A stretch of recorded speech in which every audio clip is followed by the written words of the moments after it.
Hey everyone, Ryan here at eTrailer. Today on our 2023 Hyundai Ioniq 6, we're going to be showing you how to install the Stealth Trailer Hitch Receiver. Before we do that though, let's just check this out and see how it works. One of the best things about the Stealth hitches is the fact that the receiver tubes are detachable from the main body of the hitch. So believe it or not, we have the hitch installed on our vehicle here, and whenever you're not using an accessory and don't need to have the tube in it, this is how it's going to look. You can't see a hitch at all. It's going to look completely stock. But when you're ready to use that accessory, you take your tube, pop it up into the hitch, and now you'll have that opening there needed to put your accessory in. I do want to mention with this Stealth hitch, this is going to be just for accessories only. All right, like a bike rack or a cargo carrier, things like that. You can't take your regular ball mount, put it in here and hook up to a trailer. It's just not rated for that. With that said though, there is a Stealth hitch available. It's pretty much the same deal here. They give you a special ball mount and some wiring to allow you to do that.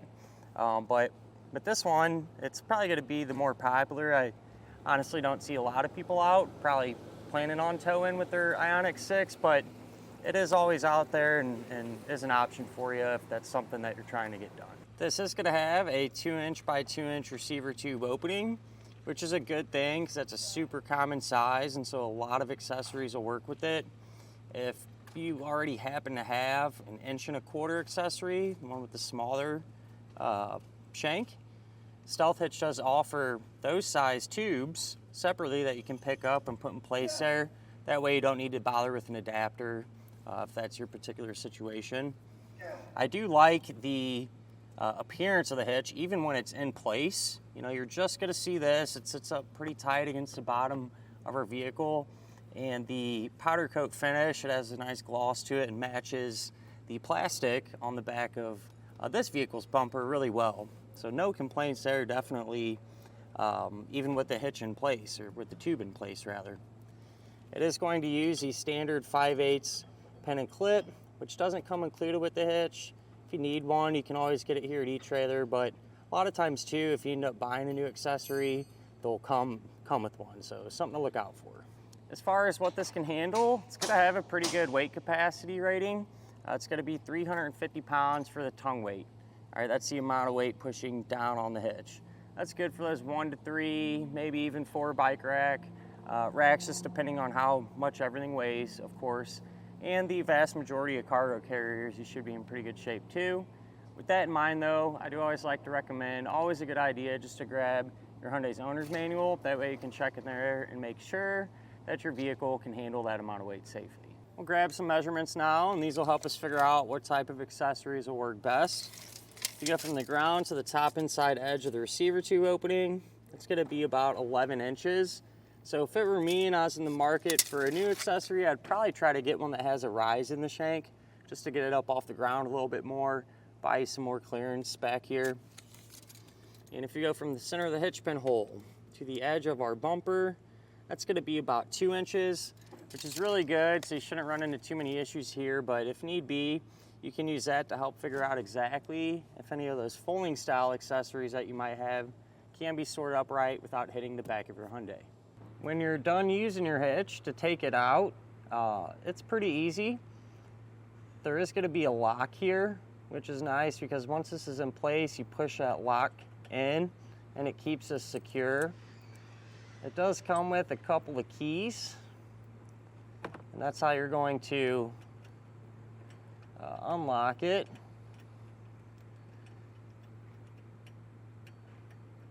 And so you'll pop that out like that.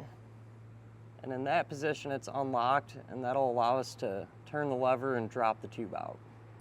By turning that knob, this drops out of position. They also give you a couple little plugs that you can put in the bottom of the hitch underneath just to keep debris and stuff out. So that's nice. And they also make carrying cases for these too. So if you want to keep everything organized and in good shape, it's always something you could look into. But other than that, at the end of the day, this is a great solution for those of you with an Ioniq 6 wanting to, put a bike rack back here or something like that. having a super clean look, not taking away from the appearance, and still being able to get the job done. Now, as far as the installation goes, believe it or not, it really wasn't too bad. You know, Stealth Hitch does a great job of really trying to make things clear and fit really well.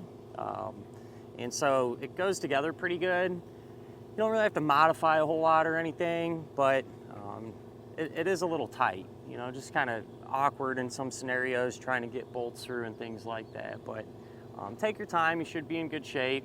If this is something you don't want to mess with or don't have the place to work on it, time, whatever the case may be, you can always use our dealer locator network, and that can help you find a shop in your neighborhood that can set something like this up for you. But if you're doing it yourself, hang around, we'll go ahead, pull into the garage, and get started on it now.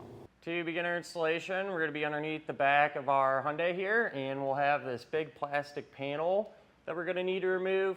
So there's a few different types of fasteners. One of them are going to be push pin style that are just kind of run all along the length of it here. That's what these are going to look like, and the way you get them out, you can just take a flathead screwdriver, pry underneath the head of it, and then you're able to pull the base out. So we'll just work our way around, and whatever wherever the panel is going to be secured by these, we'll pull them out.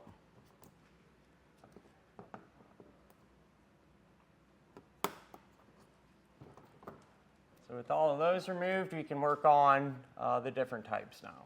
If you grab a 10mm socket, we're going to have 3 of these nuts here.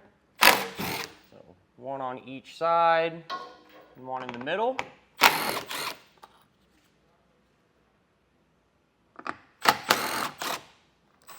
And then if we move back to the middle, right there, there's a plastic nut. You can take a 14mm socket, and I usually just undo these by hand. This should be the last thing holding the panel on. Sometimes with these, you'll have to kind of apply a little downward pressure to the panel while you're loosening it up. We should be able to drop the panel down and set it off to the side. This little plastic tab here in the middle of our vehicle, we're going to have to cut that off so it don't interfere with the hitch. So I just got a little pair of snips here. What you can do now, if you're looking how I am, you know, towards the back of the vehicle from underneath, on our frame rail, where the bumper beam is going to be attached, there's going to be 2 bolts, so one on each side. We need to get those removed. And from this point on, whatever we do to one side of our vehicle, we'll also do to the other side, because it'll be set up the same way. And with these, you can use a 12mm socket to pull them out.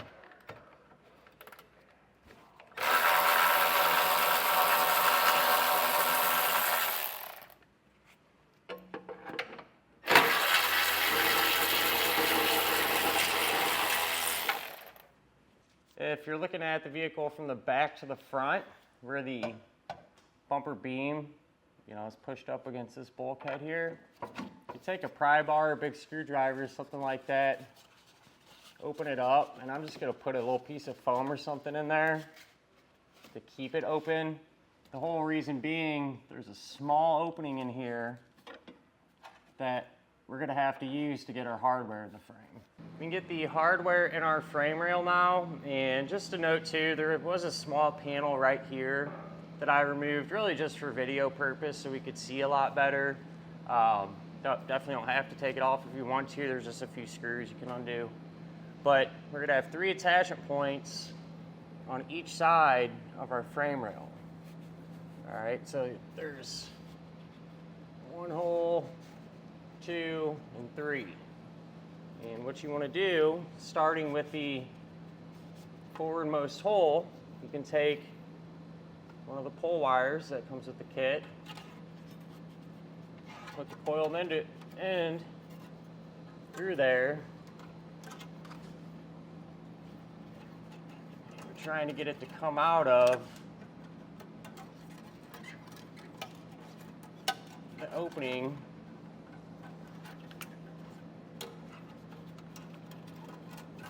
behind our bumper beam.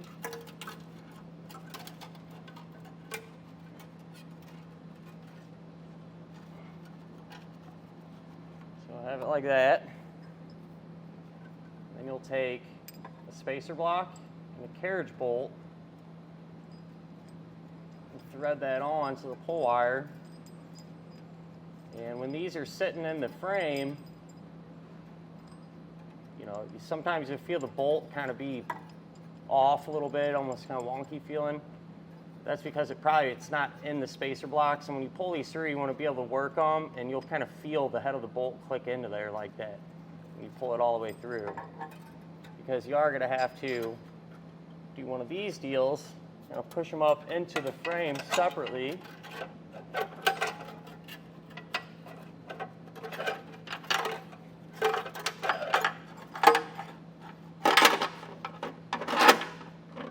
Pull it through like that, so it kind of locks into place there. And with the middle hole, something to think about too. If you're having a hard time getting the middle one going, your spacer blocks might be, like that on each side and kind of interfering with that. So just a pointer there if you don't want to seat, so to speak. That's probably what's going on. So I'm going to use that same technique and that same hardware combination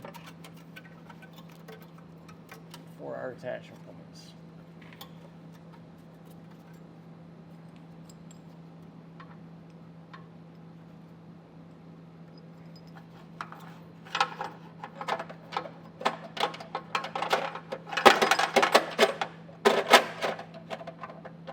You can grab your little spacer block here and the side plate, and the way these are going to work, this spacer block will slide onto the bolts, and then the side plate will go on there.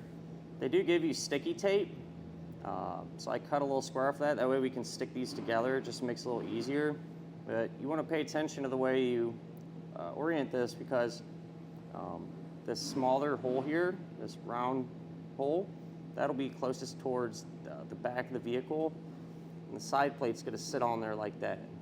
All right, so you want the square opening to face towards the back of the vehicle. That's where the center section of our hitch is going to bolt up to. So I'm just going to line these up, stick them together there, and that tape's just lightly holding it in place. Honestly, I don't want it to be too tight, so I have to kind of move this around. I could just kind of break that tape free and reposition it, but should be in pretty good shape there, and we can get this installed. Figured we'd just go over the other hardware that we're going to use to actually secure this to the vehicle, just because it's kind of hard to see, so we can more effectively demonstrate what's going on here. But when we go to put this up, you'll take your fish wires that's connected to the carriage bolts, push them through corresponding holes in the bracket.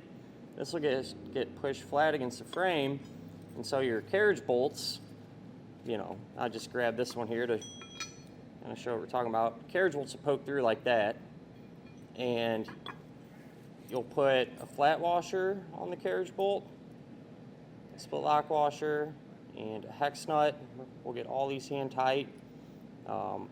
Something too, because as soon as you pull the fish wire off the bolt to put the hardware on, a lot of times when you want to go to put the nut on and everything, that bolt wants to fall back into the frame.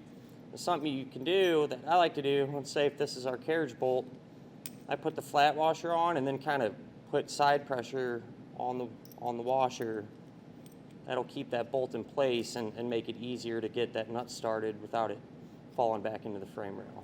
We got our pull wires pushed through there, and you want to keep a little bit of pressure on them pull wires while you're raising this up.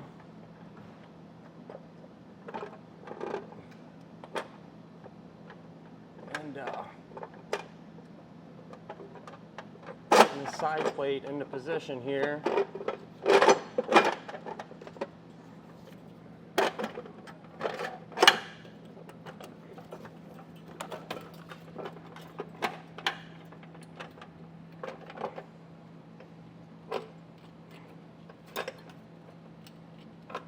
That's the trick with these two, just kind of finessing it.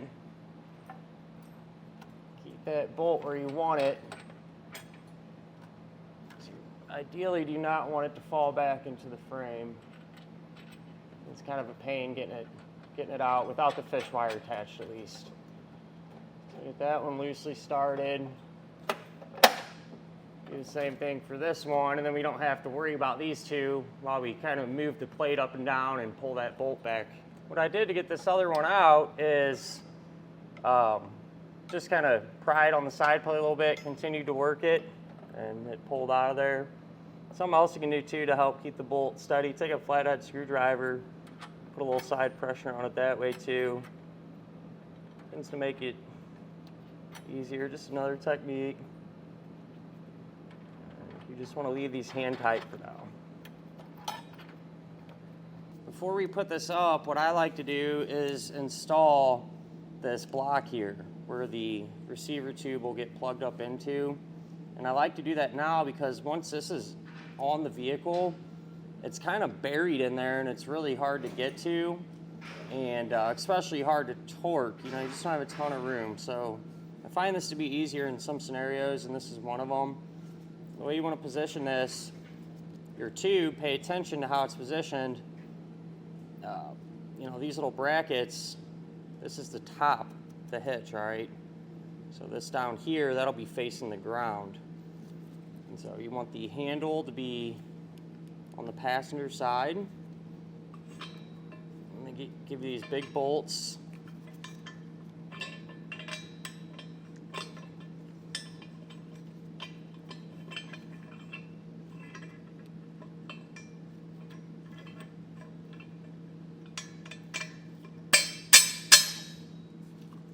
Put both of those through. You have nylon lock nuts.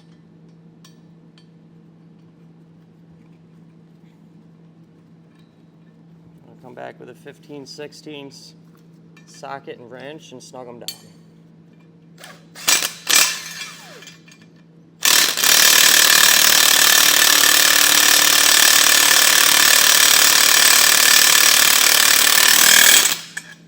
I'm also going to torque these down now. Just get a little creative, stand on this cross beam, not going to hurt it, keep it in place. So tighten these down to the amount specified in the instructions. With an extra set of hands now, what we can do is line this up with our side plates.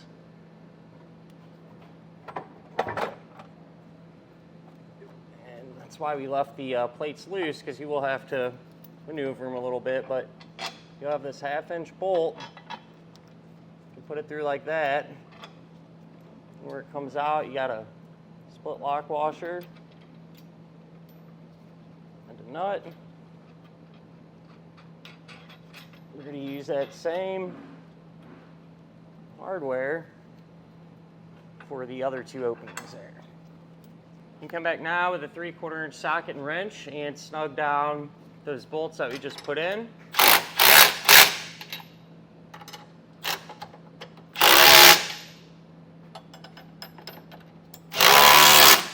And then you can move over to the side plate hardware and snug that down too.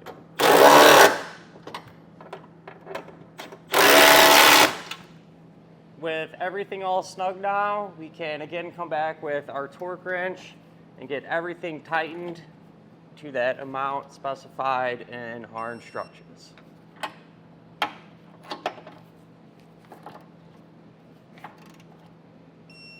Once you got the hitch all torqued down, you can take those bolts that we removed from our bumper beam and just go ahead and reinstall them the opposite way that we removed them.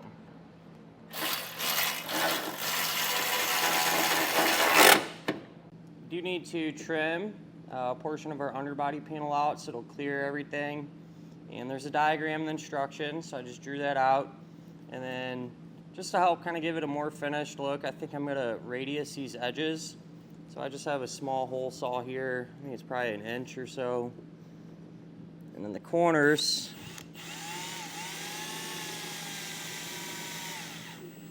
I'm going to drill them out.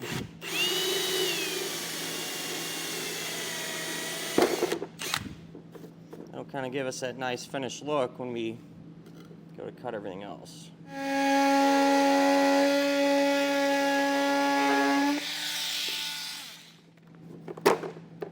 If you want to, you can come back with a file or sandpaper, utility knife, and clean up some of these rough edges. Once you have this piece trimmed out, go ahead and get it reinstalled as well. And opposite way, really the only difference is that little tab that we cut earlier. You know, you're not going to have a piece to attach there, so you'll end up with one extra fastener left over. Panel back up. If you're not going to be using your hitch anytime soon, you can just leave it how it came. If you want to test it out or whatever though, you can unlock this, take your receiver tube, push that up into position, lock it down, and now you have that opening for your favorite accessory. But with that done, that'll finish up our look at and our installation of the Stealth Trailer Hitch receiver on our 2023 Hyundai Ioniq 6.